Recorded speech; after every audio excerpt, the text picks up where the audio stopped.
What happens when the steel resolve of Princess Anne collides with Camilla's calculated ambition? The answer: a confrontation that shook the monarchy's foundations. The quiet elegance of the royal halls had always concealed storms beneath their polished floors, but never had the palace witnessed a conflict so sharp, so personal, and so dangerous to the very heart of its existence. For years, Anne had been the steadfast figure, the one who spoke little but whose silence carried the weight of generations. Camilla, in contrast, had mastered the art of survival, climbing not by silence, but by whispers, carefully weaving her presence into the narrative of power. Yet, behind closed doors, their paths were on a collision course. The monarchy, already strained under the weight of shifting loyalties and public skepticism, now found itself staring down an internal struggle that promised to tear open its most vulnerable seams. It began with something deceptively small, a series of carefully crafted leaks to the press, each one curiously tilted in Camilla's favor. Stories emerged painting her not merely as queen consort, but as the guiding force of the crown itself.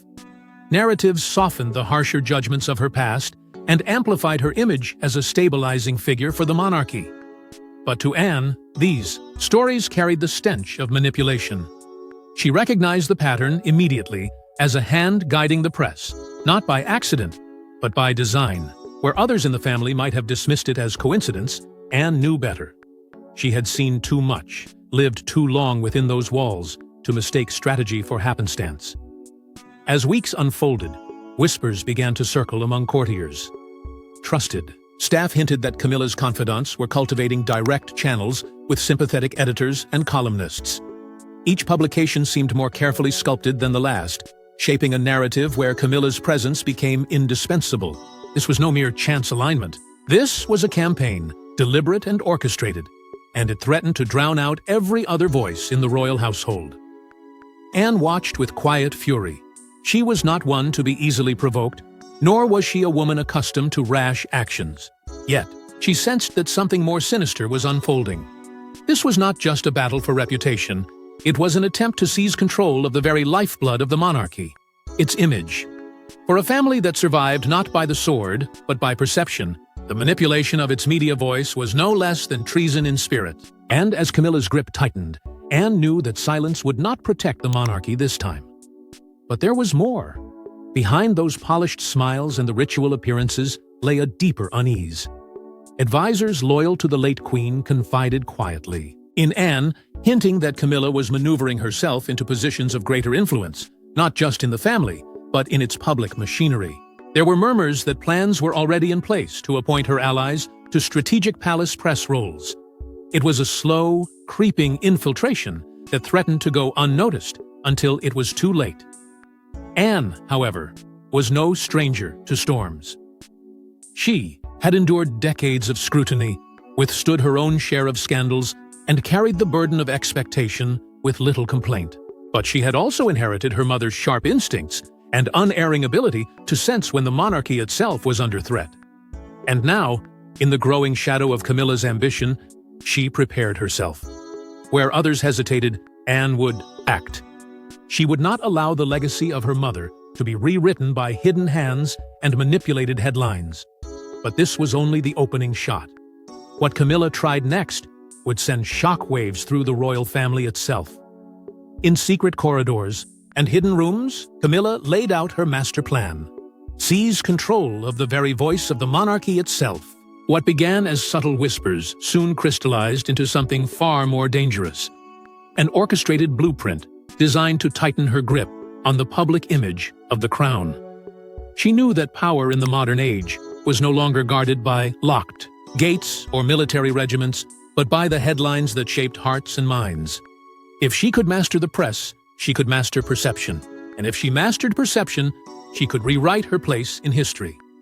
At the center of this scheme was her carefully chosen inner circle. They were not random friends or casual companions.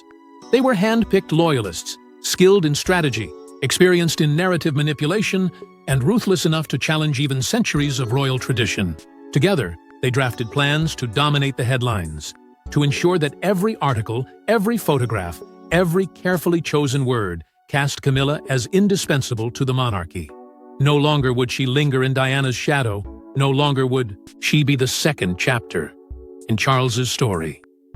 With this plan, she would rise as the true guardian of the crown's future.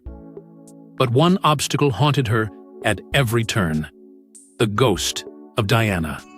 Every headline, no matter how favorable, seemed to carry echoes of the woman who had captured the world's imagination. Camilla understood that as long as Diana's memory lingered untamed in the media, her own reign would always stand on shaky ground. So her blueprint aimed not only to elevate herself, but also to carefully erase Diana's hold on the public consciousness. Journalists were encouraged to pivot their focus away from Diana's legacy, to minimize her presence in royal narratives, and to instead shine light on Camilla's supposed strength and stability. It was a quiet rewriting of history, but one that carried devastating implications. Her ambitions, however, did not end with her own image. Camilla's blueprint extended to her family, those who had once lived in the periphery of royal power. With the right stories planted in the press, her relatives could be elevated into prominence, securing influence for generations to come. In her eyes, this was not simply about survival, it was about expansion. The monarchy itself could be reshaped. To reflect her vision, her bloodline intertwined with its very destiny. To achieve this, she began cultivating relationships with sympathetic journalists and editors. Invitations were extended to select figures, dinners arranged in private rooms away from prying eyes. Over wine and whispered conversation, agreements were struck. In exchange for access and favor, certain writers promised to pen narratives that aligned with her goals. Slowly, almost invisibly, the press began to bend. Headlines softened, criticisms dulled, and new stories emerged that painted Camilla not as the usurper, but as the savior of royal stability. Yet behind these carefully constructed walls of secrecy, troubling rumors began to spread. Whispers suggested that state funds, intended for official royal duties, were being discreetly funneled to support these media endeavors. If true, it was more than ambition. It was corruption, a direct betrayal of the monarchy's sacred trust. These whispers reached the ears of those loyal to the old ways, and their unease grew. For if Camilla succeeded in bending both the press and the treasury to her will, what power would remain unchecked? Still, Camilla pressed forward, convinced that her plan was foolproof. Each step tightened her grip on the monarchy's voice, each move drawing her closer to absolute control. But what she had not accounted for was the unflinching resolve of one woman, a woman who had lived her entire life in the shadow of power, but had never bowed to it. But in the palace, there was one woman who refused to let this quiet coup go unanswered: Princess Anne. Anne had been underestimated her entire life, but when she finally moved, her blow landed with thunderous force.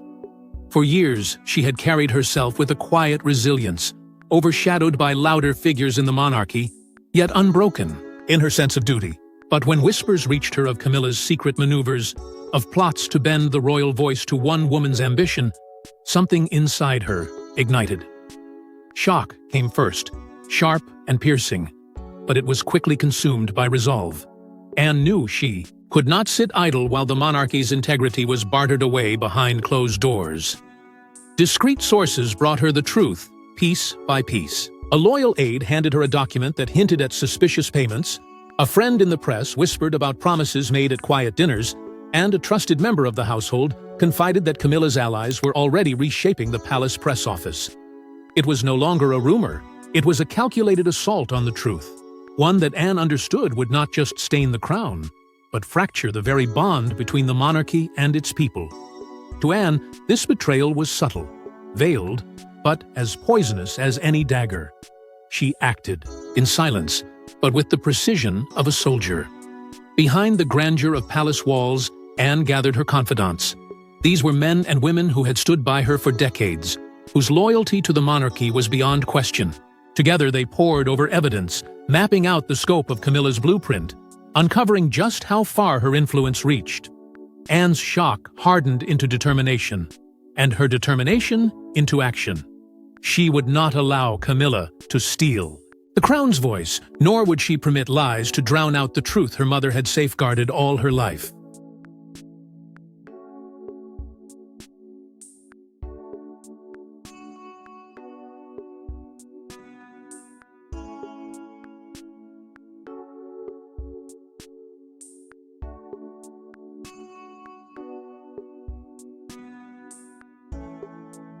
Yet Anne knew she could not fight this war alone. She sought out William and Catherine in the privacy of their chambers. Voices hushed, but hearts united. William, the future king, was already wary of Camilla's growing shadow, while Catherine, with her unshakable composure, understood the dangerous game being played. Together, they pledged quiet support. They would not step into the spotlight, but they would stand behind Anne as she confronted what others feared to face. This alliance was unspoken, yet unbreakable, and it gave Anne the strength to move forward. Her defiance began to surface in subtle but powerful ways. In speeches that seemed routine, she dropped pointed remarks about the importance of truth over manipulation, about service uncorrupted by vanity or ambition. Her words cut sharper than any accusation, and those who listened closely knew exactly whom she was targeting. Every sentence was a warning, every phrase a reminder that the monarchy's legacy could not be twisted into personal gain. It was Anne's way of fighting back in the open, while her true strategy remained concealed. But in private, her strikes were even more decisive. Camilla's allies, smug in their newfound influence, began to feel the chill of Anne's disapproval. Invitations were rescinded. Agreements were quietly dissolved. Key figures found themselves isolated, their whispered promises suddenly worthless. Anne's icy precision dismantled the network piece by piece, a silent purge that left Camilla's inner circle shaken. She moved without hesitation, her actions deliberate, her will unbending. Those who thought her a passive figure realized too late that she was anything but. Anne's defiance sent ripples through the palace, but it was only the beginning. She had declared her presence and made it clear that she would not allow Camilla's quiet coup to succeed. Yet as strong as her blow had been, she knew Camilla's ambition would not break so easily. For Camilla was not a woman who surrendered power once she tasted it, and the battle for control had only just begun.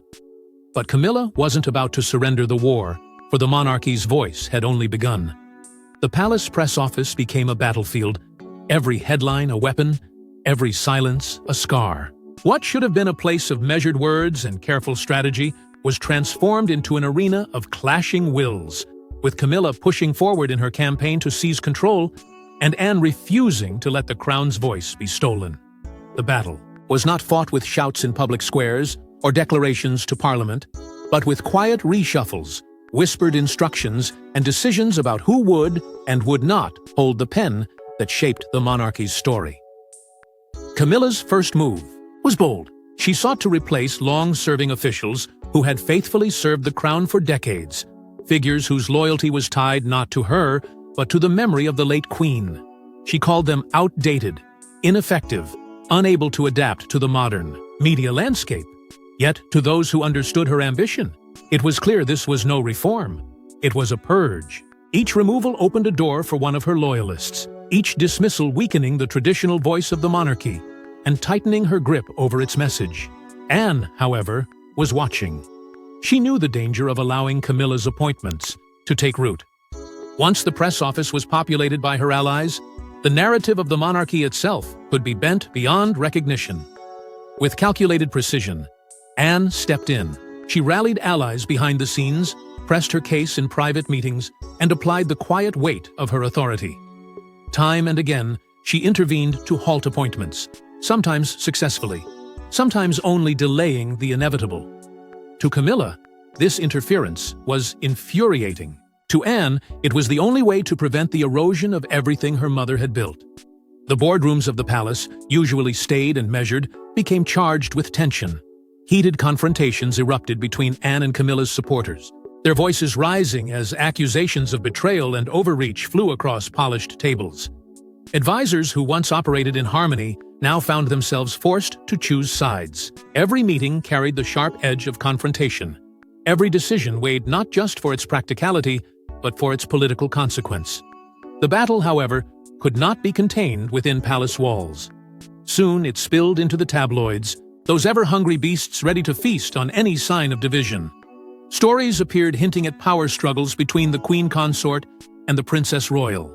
Headlines spoke of palace chaos, of divided loyalties, of two queens in waiting. Though the monarchy denied the rumors, the truth was undeniable. The fight for control of the press had gone public. And once in the public arena, it could not easily be taken back. Loyalties that had endured for decades now cracked under the strain. Long-serving staff were forced to declare allegiance, some bending to Camilla's promises of advancement, others standing firm behind Anne's unyielding defiance. The once united press team fractured into camps, each pulling in a different direction, each leaking stories to their chosen outlets. What had once been a finely tuned machine of palace communication became a fractured battlefield where every statement carried the weight of suspicion. In the shadows, William watched closely. Though he did not speak openly, his stance was unmistakable. He gave Anne the quiet support she needed, signaling his approval with subtle acts and deliberate silences. When decisions hung in the balance, his presence tipped them toward Anne. His silent but steady backing reminded everyone that this was not merely Anne's fight. It was the fight for the monarchy's future, one in which the heir himself was aligned against Camilla's ambitions. But as the struggle spilled into the public eye, the nation began to notice, and the consequences grew devastating. When the media war erupted into the open, the British people made their voices thunderously clear. What had begun as whispers within palace walls now blazed across front pages and television screens, exposing the cracks in the monarchy's carefully polished image. Headlines revealed what many had long suspected: Camilla's attempts to manipulate. The press were not rumor, but reality. Reporters spoke of orchestrated campaigns, of sudden staff dismissals, of stories too perfectly crafted to be accidental. The nation, once passive in its observation of royal affairs, felt betrayed. The crown, meant to symbolize duty and honor, now seemed compromised by schemes of control and self-interest. Outrage spread like fire. Outside the gates of Buckingham Palace, protesters gathered, their chants echoing through the streets. Placards demanded transparency, truth, and accountability. For some, it was the final confirmation that Camilla's role within the monarchy had always been born of ambition rather than service. For others, it was the betrayal of the public trust that stung most deeply. The royal family had weathered scandals before, but this was different. This was not merely private indiscretion. It was the deliberate manipulation of the nation's perception, and the people refused to remain silent. Social media, that unrelenting stage where voices rose, without filter, became the battlefield of public debate. Hashtags condemning Camilla trended for days, while passionate discussions about the monarchy's integrity surged across platforms. Memes mocked her, opinion pieces dissected her intentions, and ordinary citizens, many who had never cared for palace intrigue, joined the chorus of disapproval. The monarchy's voice, once singular and commanding, now echoed with doubt and division. Every word from the palace was questioned, every statement dissected for signs of hidden agenda. Amid the chaos, one figure stood apart. Princess Anne, long admired for her unyielding commitment to duty, emerged as the unexpected heroine. Her refusal to bend, her quiet but steady resistance to Camilla's campaign, became a rallying point. The public, weary of manipulation, saw in Anne a rare embodiment of truth and authenticity. She had not sought the spotlight, yet now she found herself in it, hailed as the protector of the monarchy's integrity. Crowds cheered her name, commentators praised her resolve, and the nation's eyes turned to her as the standard-bearer of honesty against deception. For Camilla, the shift was devastating. The carefully crafted image she had sought to impose crumbled under the weight of exposure. Every favorable headline was now seen as tainted, every gesture interpreted as calculated. She found herself cast in the shadows of deception, her authority undermined by public suspicion. Once positioned as the queen consort whose influence could steady the monarchy, she now appeared as its greatest liability. Allies withdrew quietly, fearful of being dragged down by her fall from grace. The nation was divided, yes, but the tide leaned heavily against Camilla. While a small circle defended her, the overwhelming sentiment belonged to those who demanded accountability. It was not merely a clash of personalities, it was a question of who would define the monarchy's future. Would it be shaped by manipulation or safeguarded by truth? That question, burning in the hearts of millions, created a momentum Anne could not ignore. With the public behind her, Anne prepared her most decisive move, yet a direct confrontation that would change everything.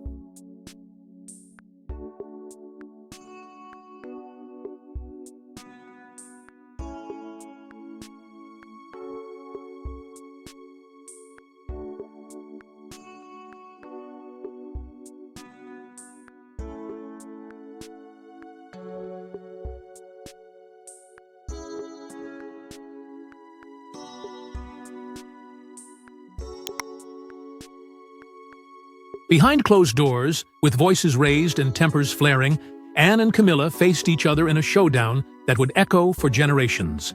The palace, so often a stage for polite formality, became a pressure chamber where the unspoken erupted into words too sharp to be forgotten. What began as a private meeting quickly transformed into an eruption of years of resentment, suspicion, and quiet rivalry. For Anne, it was a moment of defiance, a refusal to watch the crown's honor be twisted. For Camilla, it was the chance to defend everything she had clawed her way toward. The clash was inevitable, but no one expected it to unfold with such raw ferocity. Camilla entered the encounter with fire in her eyes, unleashing accusations before Anne could speak. She accused her of sabotage, of spreading whispers designed to undermine her, of deliberately fanning the flames of public discontent. To Camilla, Anne was the thorn that had lodged itself too deep, a rival who would rather see the monarchy fractured than allow the queen consort her rightful authority. Her voice carried venom, but also desperation. For Camilla knew the tide of public opinion was shifting, and Anne's hand was unmistakably behind it. Anne did not retreat. She had no patience for self-pity or excuses. With an icy calm that cut through the storm, she demanded what she had always demanded, that the monarchy's voice remain uncorrupted. She declared that the crown was not a tool for personal ambition, nor a shield to protect fragile egos. It was a sacred trust, one that had been guarded for centuries, one her mother had upheld with dignity until her last breath. Anne's words struck like steel, their weight undeniable. And in that room it was clear she was not speaking only for herself, but for the memory of a legacy that Camilla could never hope to replace. Those present as silent witnesses would later speak of the icy tension that thickened the air. Advisors, aides, and staff, who had been called to observe, felt as though the walls themselves vibrated with the force of the confrontation. Every glance exchanged, every pause in speech, seemed loaded with decades of history. The atmosphere was so charged it left even seasoned courtiers shaken, aware they were witnessing not just a dispute, but a pivotal moment in royal history. The confrontation reached its crescendo when Anne delivered an ultimatum. She would not stand by as Camilla dismantled the truth for personal gain. Either Camilla withdrew her grip from the press, releasing the monarchy's voice from her manipulation, or Anne would go further, making public what until now had remained behind palace walls. It was not a threat shouted in rage, but a vow spoken with icy conviction. It silenced the room more than any raised voice could. Camilla, for the first time, faltered.